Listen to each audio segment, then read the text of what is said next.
You are like a bullet. You were like a sponge, and I think it is very intimidating. By the way, we share a therapist. I think you're very on time usually. I think that's because you're always late. I think it's a part of the story, of the dating story that we don't speak a lot about, which are... Cheers. Hi everyone, and welcome to Create What Matters. I am Leti. And I am Ale, and this is it, our first official podcast date.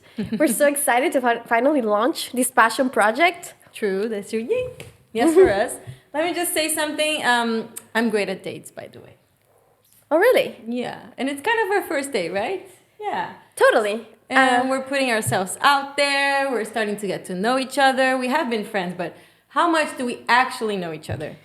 Well, it's definitely your first date, and I am personally a little bit nervous, but equally excited and really ready to dive in. How are you feeling, Leti? I'm feeling very excited. We've been dreaming up about this for a long time. Yes. I'm really happy to be doing this with you. Thank you, and I wouldn't be doing it with anyone else. This is a lie because I'm non-monogamous, but let's keep that lie as it is. I'll take that as a compliment. That's a super compliment. So, Leti, how well do we actually know each other? We have been friends for a while. Yeah. We're launching this passion project and this dream and co-creating this together. Mm-hmm. But how well do we actually know each other? I think that's $1 million question. And since it's our first day, I suggest that we play a game. Are you up for it? I love games. Okay, perfect. So this is a game you introduced to me. Yes. And I think that we played this game at your birthday party last year, which was amazing, by the way. Ale throws the most amazing parties, and she connects people in another level, which I absolutely love. And then she introduced this game, which is We're Not Really Strangers. Oh, I love this game. Do you want to explain what it is really quickly? Yes, We're Not Really Strangers is this amazing card game that basically has 3 levels: perception, reflection, and connection. Right. And it's a game of questions. And I think personally, I'm super passionate about questions and just asking and questioning things, and about connecting with people through the power of questions. And this game has, these beautiful 3 different levels in which you can play and connect. Yeah, exactly. And you have a set of games, which we don't have here, but I have downloaded the game on my phone, which we're not sponsored, but we would definitely love a sponsor by this game, because I have been playing it since. We're obsessed. We are obsessed. And it has many different levels, so you can play with relationships, partners. You can play it with friends, and then we're playing the friendship version. Yeah. Which basically what you do is you input how many people are playing. Yeah. And then you set to a random one. And then what you have to do is you have to select if you want perception, which is I ask you a question about myself, and you actually have to judge me on it. Shit. And then we have the second one, which is we have perception, we have reflection. No, I think it's connection and then reflection, the last one. So we're going to move through these levels. We're going to do it in 3 parts. And this is part 1, where we're going to start with perception. Okay. Are you ready? Yeah, I'm ready. Let's go for it. Cheers. Level 1. Cheers. Okay. So the first question is for you. You have to answer this about me. Okay. How many people do you think I've slept with? Ooh, okay. So, background story. Leti has been married for many, many years. Last year, she decided to take this big leap and make this huge decision. So, she's newly single. So, recently single. Out and about. But I was actually a very sexual person from the age of 15 to the age of 24 when I got into the relationship. All right. We're not that young. Let's just put it out there that we have some experience under our belt. Okay. I'm 36, so I have lived a little bit. And I'm 39. Yes. So should I give a number? Is that what you want? Is that what you expect? I don't know. You can continue just trying to guess other things about it. I would say that, Leti is a very upfront and confident person. Sometimes what I love about her, and also what shakes me a lot, is her brutal honesty. So I'm guessing I have to say, if I have to qualify, not necessarily that number equals quality. It's just her level of experience, and your level of experience in terms of these connections, sexual connections in this case. I would say it's a high level. You're very international. You've lived in many countries. You're well traveled. you have many international friends. You're very curious as well. So I would say you have a high level of experience, a high level of engagement. And mostly I would say that my perception is that you're very expressive. Okay. You're very creative. You're very data-driven and I guess, science and hard facts are important for you. But are you rolling around the question so you don't have to answer a number? No, not really. Like, you want me to third number? Okay, No, I will say it's 50. What is high for you? High for me would be 50. 50? Yeah. Okay, so you Yeah. think it's around 50? Yeah. Okay. Yeah. Okay. I think that I am close, but I don't think it's that much. I think it's like, I don't count necessarily, but I do know that my body count, as we say, it's around 30, I would say. Okay. 30-ish. Cool. But I don't usually do one-night stands. Okay. I don't like doing one-night stands. I prefer doing like more in-depth, because I think that sex gets better the more you do it. Yeah. But also, I have been exploring a lot with other partners, and so I think that I have been in threesomes. I have been doing.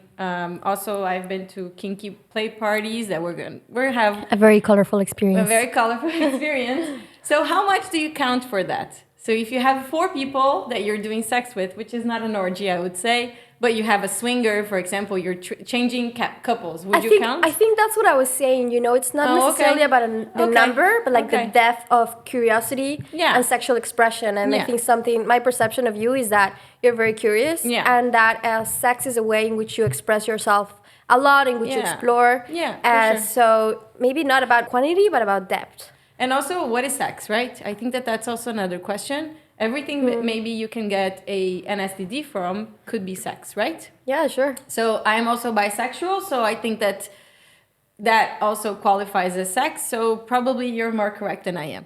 Because I may be talking about like when you have sex with someone that traditionally, I think. So yeah, I think you're right. I think it's a very personal definition at the end. Yeah, it is. So you play next, and then we go. Let's do it. Yeah. What am I most likely to walk out on a date because of? Oh, interesting. I think that if the person is rude, I think that you're a very correct person and you're very thoughtful and also fair. So if the person is rude to someone, especially people that are serving or people that are like in those positions, because as Latin Americans, especially living here in Spain, many times we see a lot of that happening. For sure. Or if people are really prejudiced or racist or sexist in any way, you would definitely walk away from a date. That's a deal breaker for me, for sure. Yeah, and I think that also I think that there are some icks maybe that you're not talking about, but if you had a very big ick, you would be like, maybe not. But I also think that you changed a lot in the last years, because I can see you definitely at some point maybe in your life not being as transparent when you are not liking something and just staying. But I think that now you're more truthful to yourself. I think I'm a recovering people pleaser for sure. Okay, that's a beautiful way to put it. Yeah, that's what I think. Have you walked away on any situation like that? I think not in a harsh way, because I think I'm very empathetic. I'm an empath, and I care about people's feelings, a lot of times to my own detriment. Yeah. But in a very nice way, I would say. I feel other people's feelings, if you will, and if I were in their shoes, how would I want the others to act? I think about that question a lot. So I've done it, but I've done it I've had a dinner, for example, with someone that from the moment I met this person, I knew that it wasn't for me, or I had, something wasn't working, but I still went and had dinner. I know a lot of people wouldn't go to those extents. Yeah. But I don't know, if somebody's coming to meet me, I want to be respectful of that time. Okay. And even if it's a dinner or a coffee, that's how long the story was. So I want to value that time. You know what I mean? So maybe I'm a bit of a romantic and very polite there, I suppose. Yeah, but are you maybe too polite in those situations? Yes, sometimes I'm too polite. Yeah. And I think that is where I'm trying to find the balance and feel the balance of, being polite, but also learning to call it off, to cancel things, to be more straightforward when things don't feel right. Yeah. And to be unapologetic and, you know what, also less polite. Yeah. In some situations, for sure. Did I tell you about the guy that I dated that started saying shit about Latin Americans and I walked out on him? No. Yeah. So I was dating this guy. He was from Sweden, and we went to a date in a bar that was only for drinks. And the first thing is that he didn't like any of the drinks that were on the menu. He wanted a beer, and then the lady that was serving us was like, "There is no beer here. This is a bar of like drinks." Yes, she was. And he got pissed at it, and then eventually she started like suggesting a drink for him, and he actually liked it. But it just started there, and then at some point he started saying a lot of shit about African people and about Latin Americans. I was like, you do realize I'm Brazilian, right?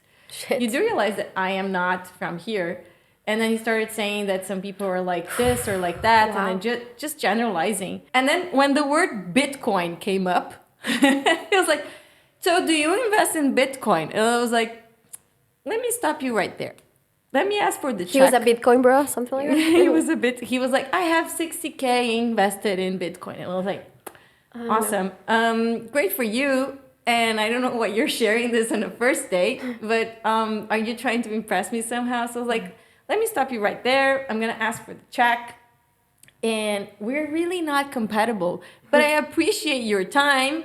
If you want, I can pay, but I'm going to go. And then I just absolutely laughed. I'm out. Yeah. I don't stay. Nope.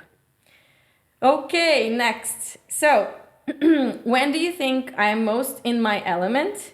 And what am I doing? And who am I with? Okay. Whew. So you have many facets of your life. So I would say, I don't know I think you have many elements. Okay. Okay. So I don't know if there's one specific element. I think I would say that you're most in your element when you're surrounded by people that are creative, that are ambitious, mm-hmm. that are honest, mm-hmm. because they're reflecting these values that you have within yourself. I don't know if there's a specific context. This is what I'm reading from our experiences together, where you can explore, where you can have fun. I think you're a very hard data mental person. But I think there's also a part of you that is nurturing that and balancing that with your exploration and, balancing that out with your other side. So I would say if there are places where you can be these two facets or others that you're exploring that just feel honest to you, I would basically summarize this in places where you can be yourself, like where you can be honest, where you can show up like that without masks. And by knowing you, I know you wouldn't even stay 1 minute at a place where you can't speak or show up as yourself. Yeah. So I think honesty and transparency is a big thing for you, and also playfulness and exploration. So that's my answer to you. Thank you. That's very nice. Yeah, I think that's true. I also think that there are some moments that I am alone, that I am very much in my element, where I can focus all of my energy into what I really, really like.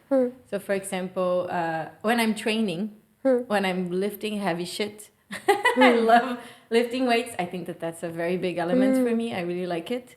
And it's, I don't have to I don't care if anyone is looking. I don't care what's happening. It's just like me and myself. I think that that's very nice. But yeah, I think you're very correct. Can I say something there? Yeah, I think also what this is bringing me, I think it's a matter of, then now that you've said that, I will rephrase this into a way of connecting to your power. Okay. Whether this is at the gym, at work, in a place with friends. It's just like connecting with different faces and colors of your power. Yeah, that's true. And I think that that's also why when we talk to Miri, they were going to come to that. When sometimes I am in those, when I am playing in BDSM scene, I like to let go of power. Mm-hmm. Because when I am myself and when I am in my element, I'm always in power. So when I am within that community, I like the submissive part of it, because it's that I don't have to be in my power. And it's not that those things are not me, are not my element. It's just that there are reflections of each other. I kind of like two sides of the same coin. Yeah. That I try to it's where I can let go. Either let go by using all of my power and just putting myself all in. Yeah. Or just letting go into not having to think about it, Yeah. So yeah, I think that you're very much correct. Oh, you do know me so well, see? Well, I think I can feel you and observe you, but and this is just the information that we put out there. I love it. Thank you. You're welcome. All right. So. Did you skip? I should go green, right? Yeah. Okay, so next question. Yes. What's something I could do for hours on end without getting bored, Without getting bored. according to you? Oh my God. I don't know why, but now I remember the story you told me yesterday that you went to do a silent retreat. And then when I asked you, like, and how was it? And you're like, casi me muero. Like, she was like, I almost died. So I don't think that being in silence is something you can do without stopping for hours. I'm going to bring the Pepsi story back and the Pepsi monologue because I the think Pepsi speech. The Pepsi speech. So basically, she went on a date with her current partner. And she spent 3 hours talking about her Pepsi story. I used to work for Pepsi many years ago. Yes, in marketing, right? Yes. And then there's this story about her being 3 hours talking about the Pepsi story. Yeah. So I think you can talk for hours without getting tired. And and I think that one of the most beautiful things about you is that you listen so intentionally to people. Like when you look at people when we're talking to you, I know you are absorbing every inch of it. You are like a sponge. And I think that it is very intimidating. I see. It is. Wow. Because when you talk to people, you do that. You even like face forward. And I don't do that sometimes. Yeah. And that is very intimidating, but very beautiful because it's your essence. So I think that conversations and just having conversations and going deeper into questions and exploring and just like investigating someone to a point where you know every little bit of their personality is just like something you could do for hours without getting tired. And I think that that's why sometimes also you get tired and you get sick. Yes. Because you put yourself so much into others. So much energy into others. Yeah. That sometimes you forget to put energy into yourself. Definitely. I'm a Scorpio, and if you believe in astrology, like my natal chart is very much, my energy is a lot. My life is based on others. That's why balancing it out, it's so important. And about listening, what I can say there is maybe, there's for sure an essence in my way of listening, but I've also learned a lot of that through Chris and my friends from Miami. With my coaching friends, I've learned coaching techniques such as deep listening, which have served me well to connect better, and to also, because I speak a lot, and I learned this from my father, long story short, to learn how to shut up and just listen without trying to reply, and just use that as a way of connecting with others and balancing out what I want to express, but also what I want to listen from others' stories and what I want to share without actually giving an advice, suggesting an advice, giving an answer, just listening, because we are, I think a lot of us are really yearning for people to just sit down, listen to us. Don't give me any advice. Don't ask me any questions. Yeah. Just show up and hold space for me, to be myself. And I think that is a luxury nowadays. And I think that should be a taught skill for us to connect. I think that very tiny skill would be a very powerful one to create massive effects on the world. Yeah. Just listening to each other. And I think that coming to your point of like you being 10 years single in a way, and it just started a relationship a few months ago, but you were single for a long time. How important were those friendships in your life throughout those moments? Like, and I think that you put so much intention into actually building beautiful relationships with your friends. You put so much time into being presently there for them. How important was that for you in those moments? It's been pivotal. Like, it's been crucial to be alive. I think we'll have a podcast about navigating our dating lives and our stories.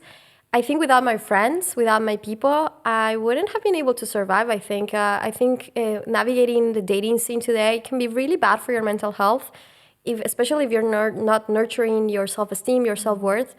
It can hit you really deep, especially your self-esteem. Yeah. So without having a tribe and people that listen to you, that show up for you, I wouldn't be where I am. And I think people loving me back to the way that I love you, that I love them,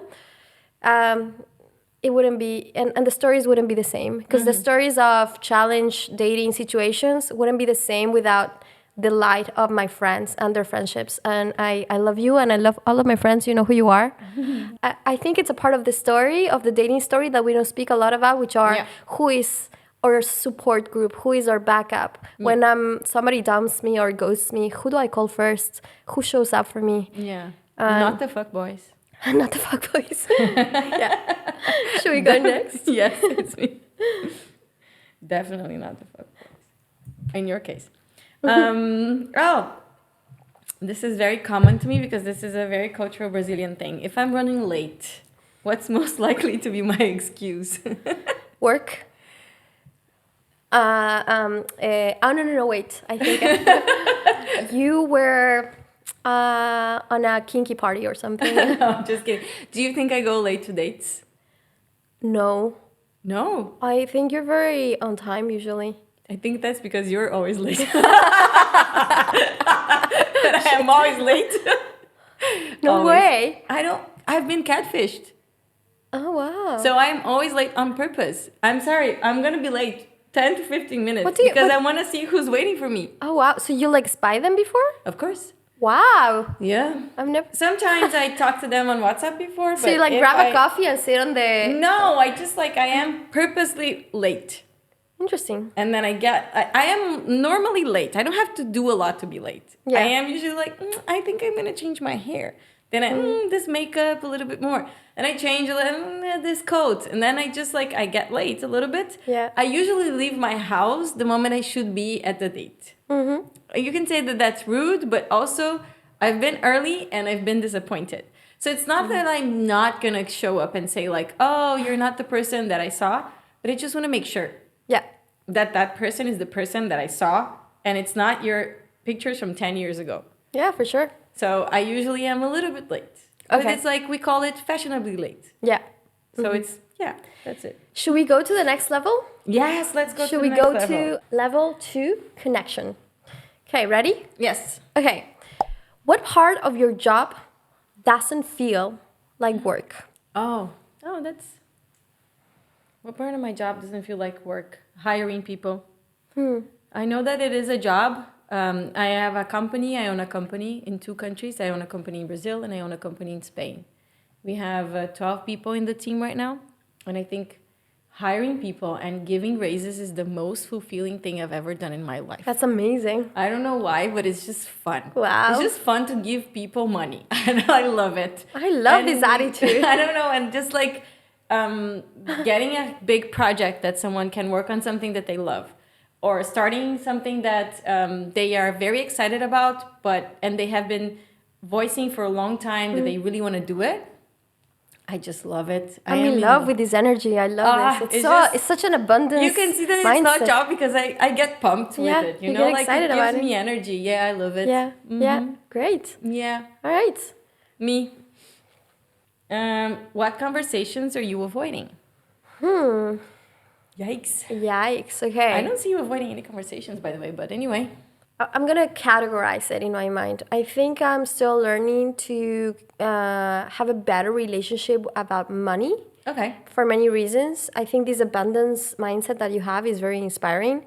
So I'm working on that, on getting closer and closer, but not from an external perspective. I think it's my own internal relationship with that. And speaking about my own struggles with my mindset. I come from a middle-class family. Yeah. I'm an immigrant. I'm a woman that started, 6 years ago my life in Barcelona. So I've been navigating, starting your life from scratch, and also being an entrepreneur and a woman. It's very hard. So it's a roller coaster. Ser un autónomo en España no es fácil. No es fácil para nada. So I think the lesson there is actually looking at that relationship, and sometimes I've wanted to hide away from those conversations. So that's a big one that I've been working with coaches, with friends, and just my psychologist says, just talk about it, provide light to it. It's not so bad. It's not, it's not so scary. Yeah. So I've been practicing that, and obviously surrounding myself with people who uplift you, what you just said. That is, oh, wow. So there's somebody just says that wants to just give money away. And I think... Not away. Not away, but That's be fair. Just give raises to people. Give raises to people that deserve it, yes. Yeah, so... recognize work. Yeah, to value work and Yes. just to see and value, see money in a different way. I don't think that conversation to me is very common, or that mindset is very common. I think it has to be common because money is energy.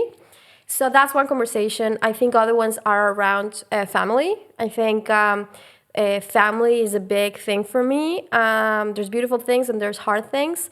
Living away in a different country, it's complex, it's complicated. That's a story that I avoid.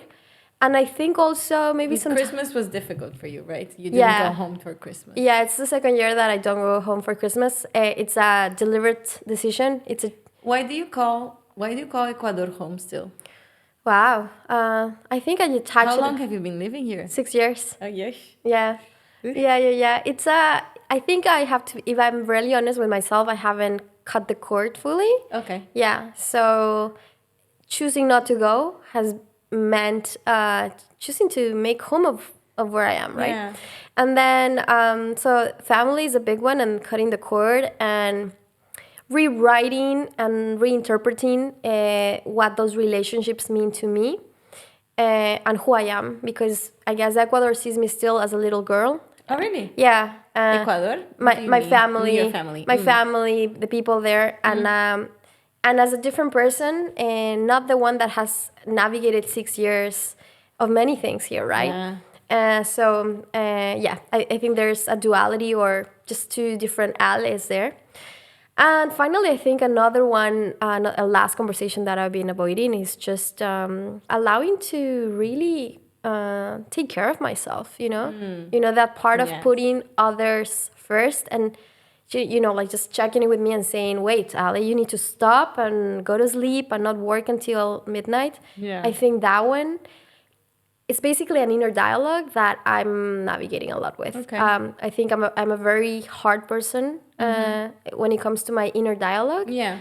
And I think I avoid changing that and saying, hey, you know, like, be easy on yourself. Yeah. I'm super strict on myself, and I think that's a big part that I like avoiding because it's a habit. Yeah. What is the feeling that you have when you avoid that feeling of when you don't put yourself first and you choose others? Like, why do you think you do it? What is the main feeling that drives you? I think that's my question. I think in my mind, that I feel that is the right thing to do, but it's what I was taught, not really me. Yeah. I was taught that putting others first is great, and I have a big theme in my life around guilt. So I feel guilty, and I know that it can be differently. It can go in a different way. But it's just this habit that you have to start breaking when it comes to this conversation, All right, next question. That's a question for Monse. That's a question for Monse for sure. All right, let's go with our next question. By the way, it's 3 in the afternoon and we're drinking, but it's fine. Yes. Cheers. Cheers. Well, it's 5 somewhere, right? It's 5 somewhere. And it's in Spain. It doesn't matter what time of the day. Wherever you go, there's someone that's going to be having a coffee and someone that's going to be having a beer, whether it's 7 a.m. or midnight. That's the beauty of Spain. Exactly. I love it. All right, next question. Did you have any thoughts about my ex that you didn't voice at the time? Oh, I didn't meet any of your exes. I only know you through fuckboys. Actually, because you have a history of French boys. Yes. And you were just coming back. I have a type. You have a type, yes. You were just coming back from a trip where you had given yourself again to another French guy. Yes. And you were very sad. Yeah, I was heartbroken. Yeah. I think that this question is not something that I can answer because you were never with them. I only know Javi, which is your current boyfriend, which is also French, by the way, but a good one. We like him. He's approved. He's approved. He has been like wildly approved by the community already. Yes, All of the Latinos have already met him. Yeah, he has gotten the hard launch seal of approval from everyone. Exactly. So I think this should be the other way around. What did you not voice about my husband, ex-husband? Interesting, because we went on a trip to Greece, and that's how we met first, and then we went on a trip to Greece for a friend's birthday. Yeah. So I saw you engaging with him. Yeah. And we were starting to get to know each other. Yeah. So I just didn't see the fits. I just didn't. Maybe also it could be judgment of I don't know them. You're both from Brazil. I just I didn't understand the fit. Yeah. And I think and not in the you're both super smart. He's super kind. I was He's able a good person. Let's just he's amazing. Yeah, I was we're able still to friends. speak with him. Yes. And I spoke with both of you separately. And this is from a very outside perspective. We were just getting to know each other. Yeah. My take was I just didn't see the fit, even though I saw common things, but I just didn't see the fit as partners. Yeah.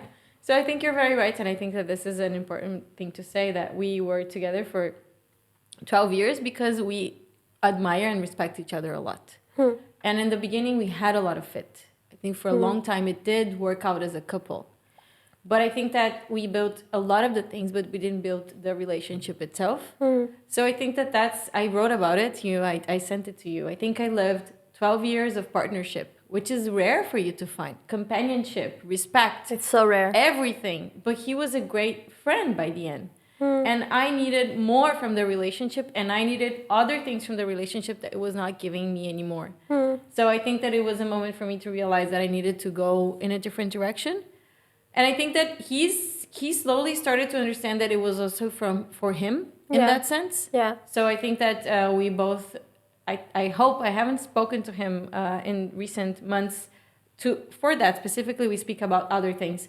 But I do feel that he's going to thrive without me. And I'm going to thrive without him. And I think we're going to support each other into our endeavors in different and beautiful ways. Yeah. And I think what else can you expect from a relationship if it doesn't end that well? That you still respect each other. And I think that was the thing for me. I realized I was not able to respect the relationship anymore the way that he needed me to respect it. I wanted to open. I wanted to do other things. And he didn't want it.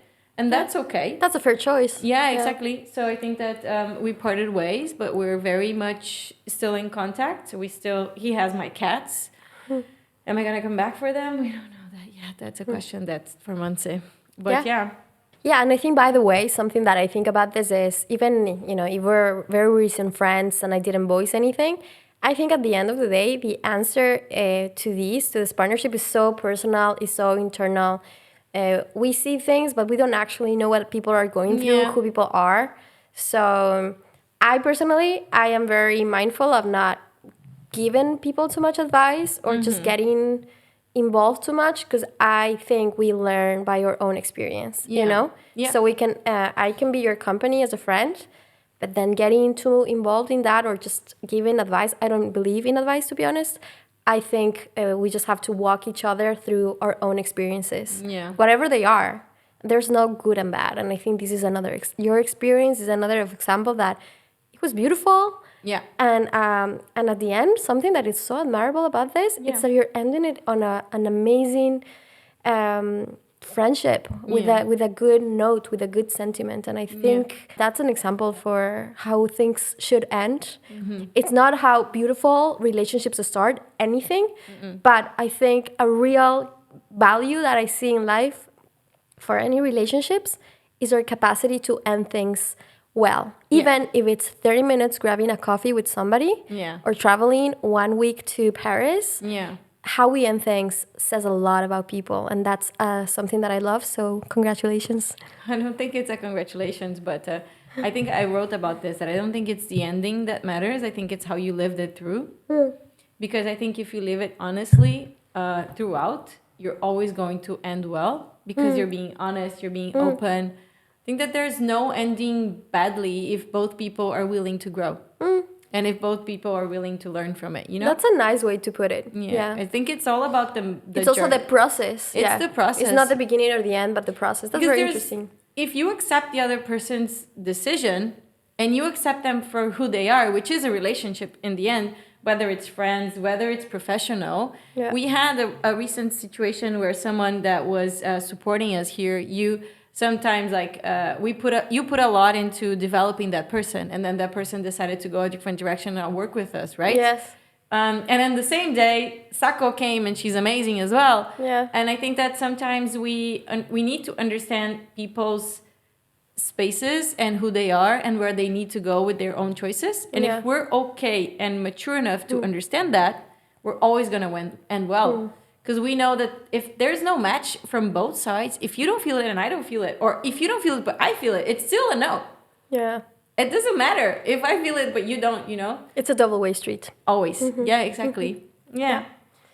Is this the next one and final one? Yeah, I think we should go to the last level. This is level 3, reflection. Are you ready? I think so. Plan a friend date and stick to it. But you have to do something that you would actually do. I think that that's the stick to it part. Okay. Actually, it's very similar to this. So, I guess I would say I love vulnerability. I love questions. I love fun things, creative things. So, an ideal date that friend date that I would stick to would start late because I'm not a morning person. No, she's not. She gets cranky. I get cranky. I need my beauty sleep, and then I would start it with a homemade food or a homemade brunch or brunch in a cozy space. I think I'm a lot about places that provide intimacy, that we can be safe and warm if it's winter, or also fresh and comfortable if it's the summer.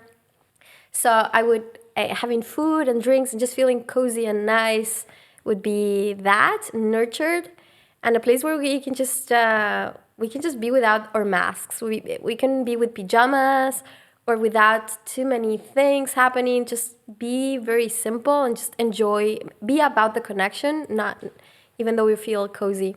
And I think the rest of the day, ideally, would be, and my favorite friend dates have been playing different games. I love card games and board games and being at somebody's house in a masía or in a house in the mountains and just playing on different levels, like dancing, back to when we were kids. Yeah. These different games and just changing our experiences. Maybe you want to sing at one point or just play Monopoly the second game on the second game and maybe play this game afterwards and then do a bonfire.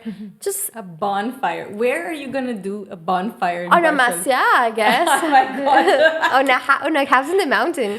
Or you can do a fondue. Let's do a fondue, okay? With chocolate. Fondue, I like it. I think something playful, intimate, fun.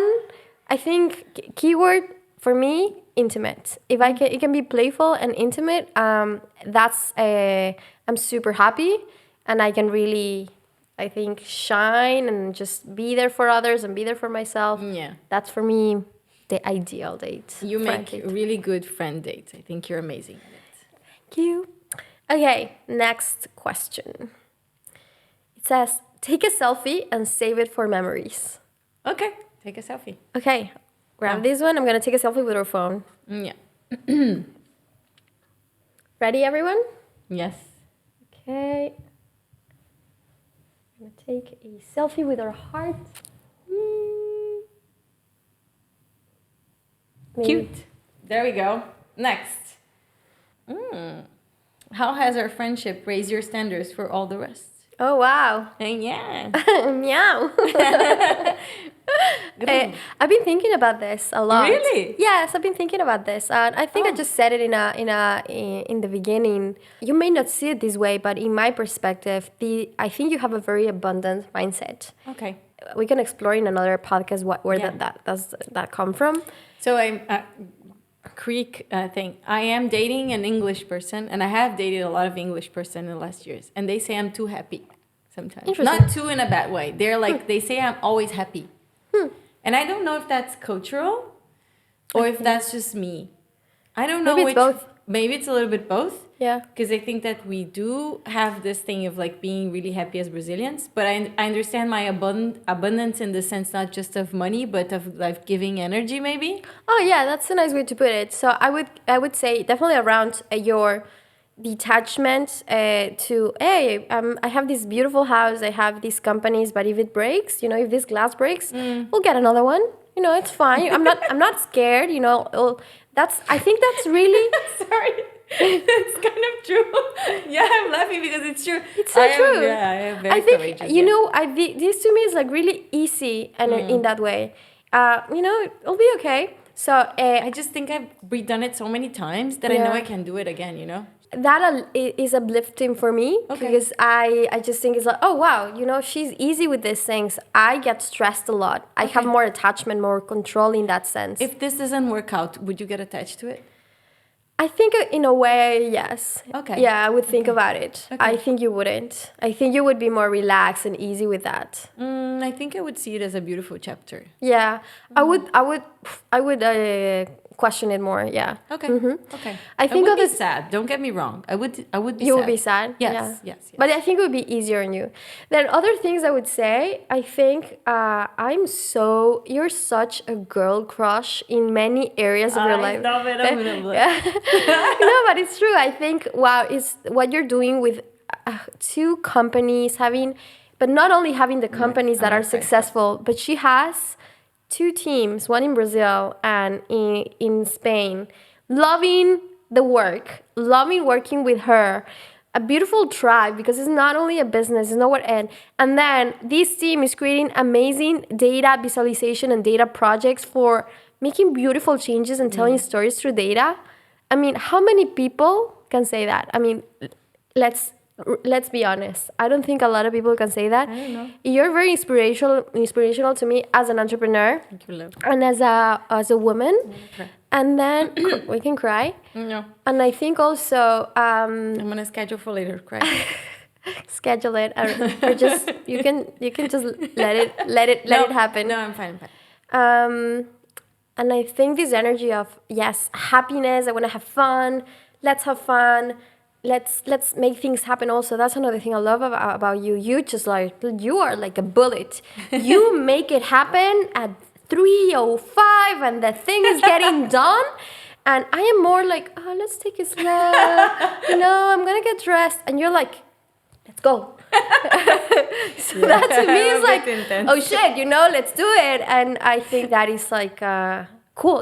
I need to also get my shit together. We can balance obviously our energy, but I think I need a podcast to just say and express how many things are amazing and that I admire so much about you. Thank you. I think I'm gonna finish the same way, but I would like to say this.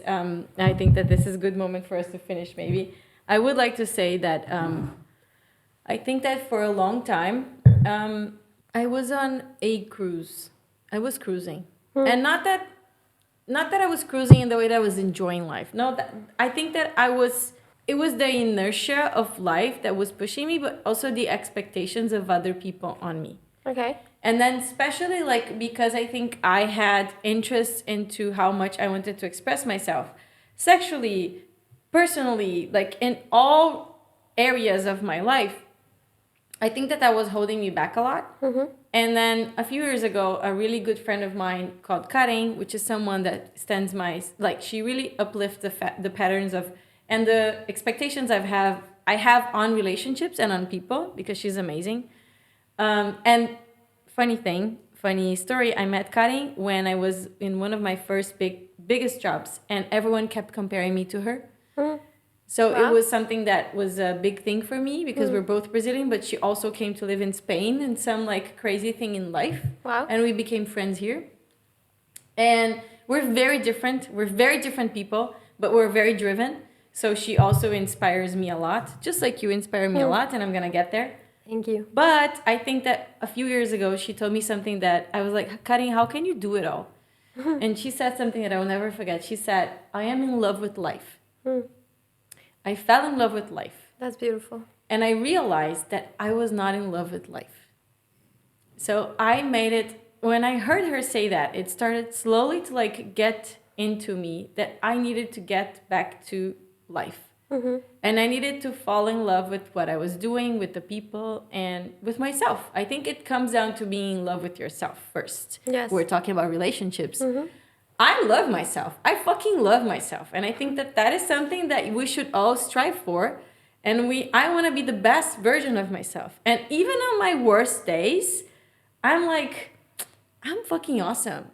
And I am going to get there. And I sometimes, Monse will say this, I allow myself to be sad for a day. I pity myself. Monse is our psychologist, by the way. We share a therapist. I am the world judges me, the world hates me. And then the next day, I go for a walk and I'm like, pick yourself up, girl, because no one is doing this but yourself.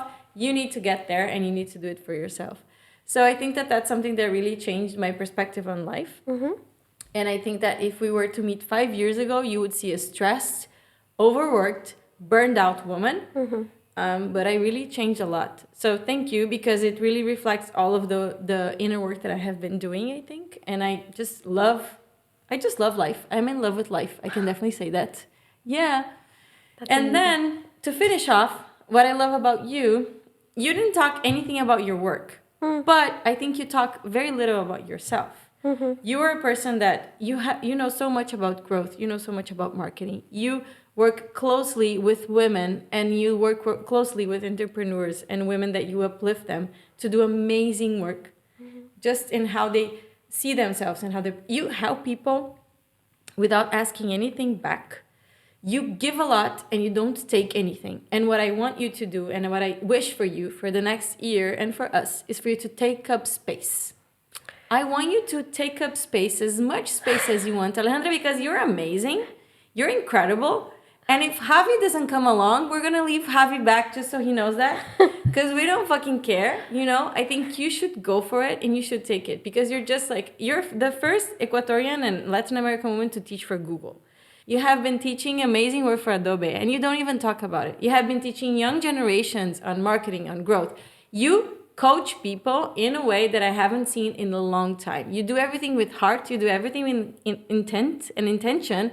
And it is sometimes to your own detriment. So you make every other bar for me very low. Just want to say that. Yeah. Wow. Oh my God. I need to breathe one little bit for. Shall we go? Thank you so much. Thank you. Yeah, let's thank you so much for this. This is so special. This was such a special date and conversation.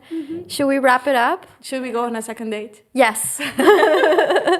Are we ready? Yes, we are. Let's cheer on that. Yes. And then let's get ready to close this episode. Yes, please. Okay, so how we're gonna close this episode. That was intense. It was. Thank you so much for this beautiful podcast date. And you've seen us interacting with each other, and you've seen us having conversations that matter.